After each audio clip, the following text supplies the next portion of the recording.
This is gutless and disgusting. Fogle has Walker in a headlock. Watch Greig. Like, that is so dirty, but the world is good because later on, here's Greig in a prone position and Sean Walker gets him back. I love that when a guy gets retribution, and that is just so dirty by Ridley Greig. That is just awful. So on the Greig, the one where he attacks, and I stand Walker, by it, so you can laugh all you want, but that is just awful. There just has to be some honor in hockey and sucker punching a guy who's not, but I don't know if I support the hitting from behind either. I think they're both kind of a little, if you're going to do that, then you deserve that. That being said, I would probably do one moment. And now the entire NHL is watching closely. What happened on the ice was not just another rough play. Officials reacted fast. The league stepped in even faster. A formal hearing is already in motion, and behind the scenes, a decision is building that could change everything for one player. But the full story is only starting to unfold. And this is getting crazy, guys, here. Cousins mixed up with Robinson. Makes to try to create some energy for his team. He's been a little quiet at times in this series. The incident involving Ridley Greig quickly moved beyond a normal in-game altercation. During a matchup between the Ottawa Senators and the Carolina Hurricanes, Greig delivered a punch during a sequence that had already become physical. Officials on the ice immediately stepped in. Play was stopped. Penalties were issued based on the NHL rulebook. But the situation did not end there. And attention shifted to what would happen next. The National Hockey League responded within hours. The case was sent to the NHL Department of Player Safety. This department handles incidents that may go beyond standard gameplay. After reviewing initial footage, the league confirmed that Greig would have a hearing. Reuters reported Senators Ridley Greig to have hearing with NHL. That single update confirmed that the league believed the play required further investigation and that raised concern about possible discipline. A hearing in the NHL is not routine for every penalty. It is used when the league is considering additional punishment. The Department of Player Safety reviews video from multiple angles. They analyze timing, contact, and player intent. The process also includes reviewing whether the action could have caused injury. These steps help determine if the play crossed the line from legal contact into punishable behavior, and that distinction becomes critical. During the game, officials applied penalties based on what they saw in real time. However, league reviews often go deeper. They slow down footage. They compare the play to past incidents. They check if similar actions led to suspensions before. This comparison helps maintain consistency across the league. In this case, the review process moved quickly, which showed the seriousness of the situation. As the review continued, the focus stayed on how the league would classify the action. The NHL Department of Player Safety follows a structured process for every case. Officials review multiple video angles. They slow down the moment of contact. They study the timing and the position of both players. Each frame is examined to decide if the action was part of normal play or something more serious, and that decision carries weight. The league also looks at the exact rule sections that apply to punches and altercations. These rules define when a play crosses into illegal conduct. If a punch is delivered outside the normal flow of the game, it can lead to further discipline. The department compares the incident with past rulings. If similar plays led to suspensions before, that history becomes part of the decision. This step is used to keep rulings consistent across the league, and that creates expectations around the outcome. Reuters coverage confirmed the ongoing process, stating that Greig will have a hearing with the NHL. That line marked a clear shift from an in-game penalty to a league-level review. A hearing means the player may face more than just what was called on the ice. It signals that the NHL sees the incident as serious enough to consider added punishment, and that keeps attention on the final ruling. The format of the hearing also matters. In some cases, hearings are conducted by phone. In more serious cases, they can be in person. The type of hearing often reflects how severe the league views the incident.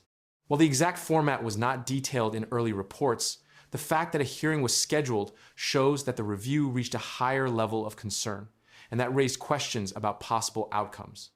If a suspension is issued, the league will announce the number of games and explain the reasoning. These explanations are usually detailed.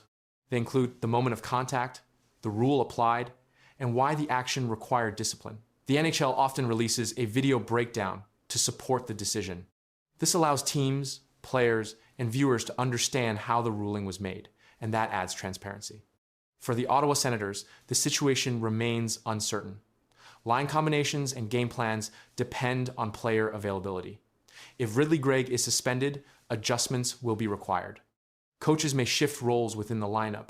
These changes can affect performance on the ice. The team continues preparations while waiting for the decision, and that keeps pressure on the situation. The opposing Carolina Hurricanes are not part of the disciplinary process. The NHL handles all decisions independently. This structure keeps the review focused on rules and evidence. It removes outside influence from the final ruling. The league system is designed to apply the same standards to every case, and that standard is now being tested again. At this stage, no final decision has been announced. The case remains under review by the Department of Player Safety. Once the ruling is released, it will define the next step for both the player and the team. Until then, the situation remains active and the outcome is still unknown. A single punch changed the pace of the game in seconds. In the middle of a heated playoff clash, Brandon Hagel dropped his gloves and struck Juraj Slavkovsky with a right hand that sent him down to the ice. The moment unfolded fast, and within moments, it became the most replayed sequence of the night. The game between the Tampa Bay Lightning and the Montreal Canadiens had already been physical before the fight began. Players on both sides had exchanged contact along the boards. The pace remained high, and officials allowed play to continue through several heavy hits. That pressure built shift after shift, and it carried into the sequence that followed. Seconds later, Hagel and Slavkovsky engaged directly. Both players dropped their gloves without delay. They squared up near the play, and the exchange began almost immediately. Hagel stepped forward and delivered a right hand that connected clean. Slavkovsky fell backward to the ice right after contact, and the officials moved in quickly to stop the fight. Video from multiple angles shows the punch landing without obstruction. The contact point was clear. Slavkovsky did not continue the exchange after the hit. The officials separated both players and halted play. The sequence lasted only a few seconds, but it shifted attention across the arena and broadcast coverage, and that drew immediate reaction. You get hit, so what? You're going to have to take a punch sometimes to get back up and fight again, and to his credit, was able to do so. So the Reports describe the moment in direct terms. One account stated Hagel lands one punch, KO Juraj Slavkovsky. Another described it as a one-punch knockout. The language used across reports remained consistent in describing the speed and outcome of the exchange. The footage spread across platforms within minutes of the incident, and that increased the reach of the moment. Slavkovsky remained down briefly after the fall.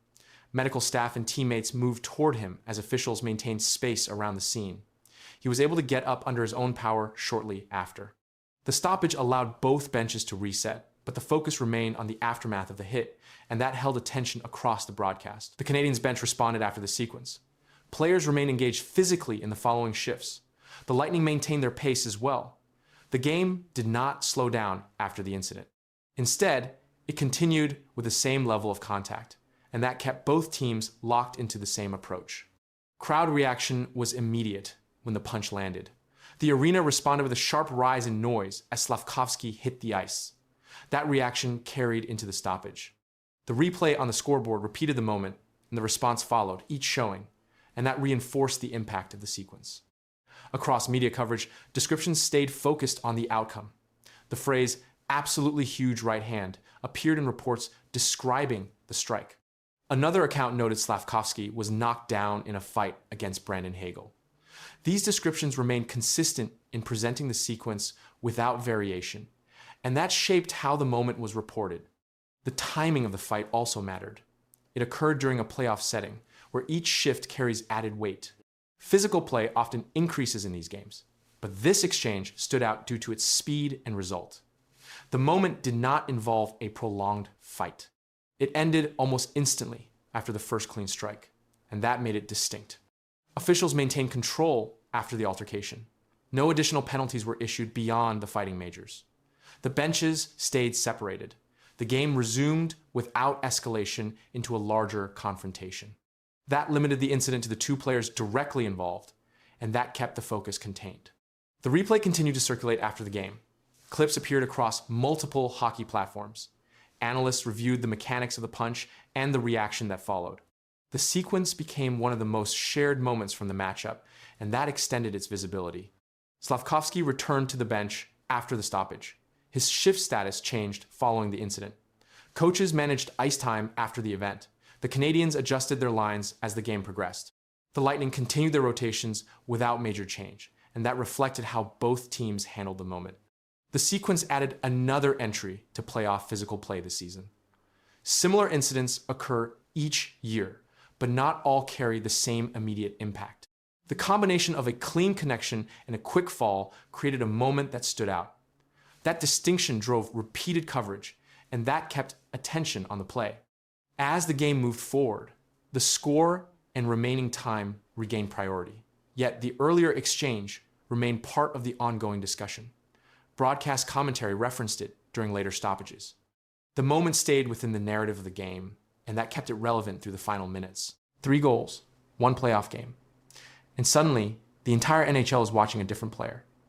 Juraj Slavkovsky didn't just score, he forced a shift in how he is being talked about across the league. Reports started changing within hours. Analysts pointed to one moment that altered everything. But what followed after that hat trick raised even more attention. Now, not just how he deploys him, whether it's a power play, first line, second line, he can drive it. But look at this. Vasilevsky 3 times up against a PK that's 3rd in the league. So 3 different spots that he scores from on the power play. Unpredictable. The moment came in, Game 1 of the playoff series for the Montreal Canadiens. Juraj Slavkovsky scored 3 goals in a single game. This marked his first playoff hat trick. The goals came during active play and were recorded across different phases of the game. Each one contributed directly to the team's offensive output, but the reaction after the game focused on more than just the score. Slavkovsky was deployed in key offensive situations throughout the game. His ice time reflected trust from the coaching staff. He was present in scoring areas and maintained positioning near the net. Reports described how he converted chances created during structured plays. The Athletic stated that he delivered when it mattered most, placing emphasis on timing and execution during playoff pressure. Before this game, Slavkovsky's development had been tracked closely. He was selected first overall in the 2022 NHL draft. His early NHL seasons included periods of adjustment.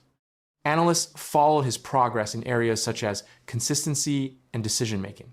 The TSN profile showed gradual improvement in offensive contribution and increased involvement in team play. That trend was already visible, but Game 1 added a new level of output. During the playoff opener, Slavkovsky's role was not limited to finishing plays. He contributed to offensive zone pressure.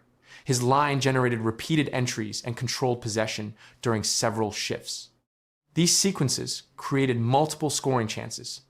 3 of those chances resulted in goals credited to him. The structure of the Canadiens' offense supported these opportunities, but the individual results stood out. Attention after the game shifted quickly from the result to the implications. Opposing teams began reviewing Slavkovsky's impact during Game 1. A player scoring 3 goals in a playoff opener becomes a primary focus in defensive planning. Reports indicated that adjustments would be made in coverage and matchups. This response was tied directly to his performance, and it began immediately after the final whistle. The Athletic also highlighted his physical presence during the game. It noted how he used size to protect the puck and maintain control in contested areas. This aspect of his game had been observed before, but in Game 1 it appeared alongside efficient scoring. The combination of strength and finishing ability was identified as a key factor in the outcome. That combination became a central point in analysis following the game. Teammate involvement also played a role in the sequences leading to each goal. Slavkovsky was part of coordinated offensive plays. His line maintained pressure in the offensive zone and created repeated scoring chances. These chances came from structured puck movement and positioning. The hat trick was recorded within that system, but the individual execution remained the primary focus in coverage.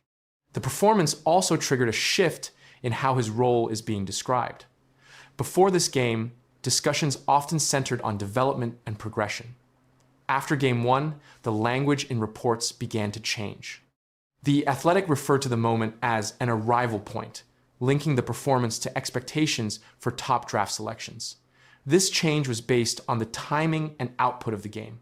TSN data continued to support this shift with measurable trends. His ice time had increased over recent games. His involvement in offensive plays had also grown.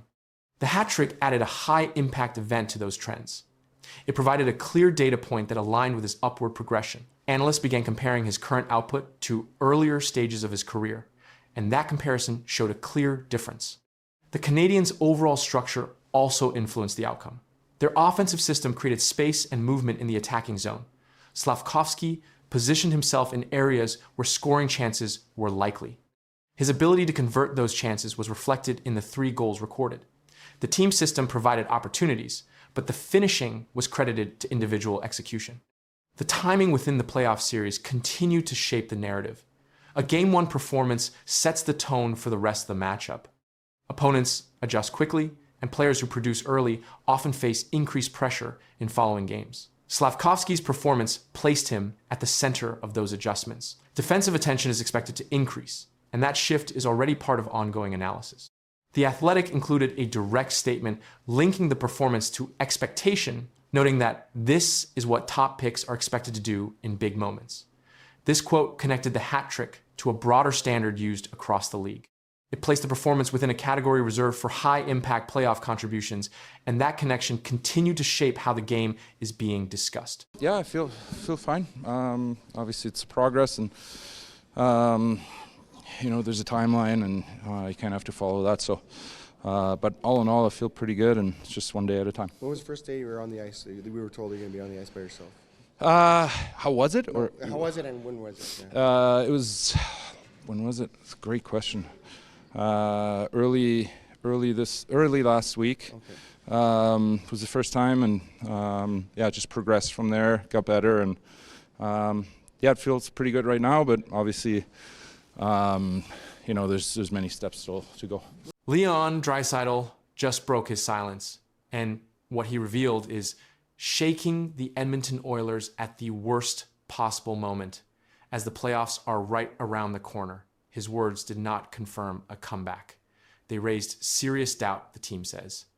They are ready. But one key detail changes everything. And now the biggest question is no longer about winning. It is about who will even be on the ice. Leon Draisaitl addressed the media as the Edmonton Oilers prepared for the Stanley Cup playoffs, but his update did not confirm a return. Instead, it introduced uncertainty around one of the team's most important players. He confirmed that he has resumed skating, but only in a limited capacity. He said, "I feel pretty good, but there is a timeline, and you kind of have to follow that. His recovery is progressing, but it is not complete."